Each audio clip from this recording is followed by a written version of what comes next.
The Edmonton Oilers dropped their third consecutive game with a 3-1 final here at UBS Arena, despite an early marker from Leon Draisaitl less than 90 seconds into this one. But this one comes down to the special teams, as I'm pleased to be joined by Sportsnet's Jack Michaels.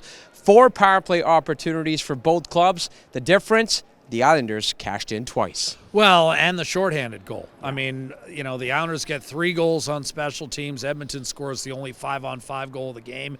You think about the Oilers when they were rolling in that 8-game winning streak. Special teams and goaltending, a big advantage for Edmonton in all those games. And goaltending, I would saw it off tonight. I thought Stuart Skinner acquitted himself quite well. A quality start, made a brilliant save on a backdoor one-timer, and then robbed, the Islanders of a breakaway that could have put this game out of reach.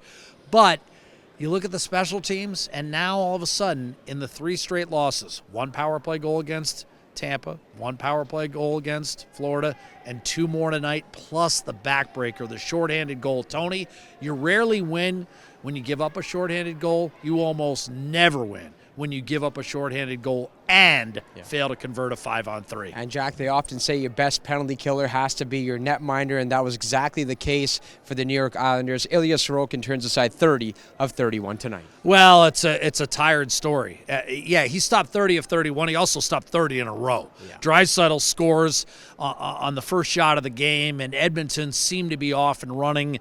At that point, in the midway point of the first period, I think the Oilers had limited the Islanders to exactly 1 shot on net. And then it started to become a bit of a north-south game, and the Islanders were able to generate some more rush chances. New York's a different type of club than they were. They're not a top 10 defensive club anymore. They're a bottom 30, even though they've got Ilya Sorokin. But he closed the door in a third period where the Oilers put up the first 16 shots of the period in 18 and a half minutes.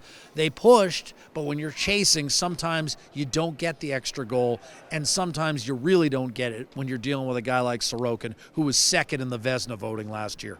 The Oilers' record falls to 13-15-1, but they have a date with the Devils on Thursday night as they continue their New York road trip here this week ahead of Christmas. Jack, appreciate your time.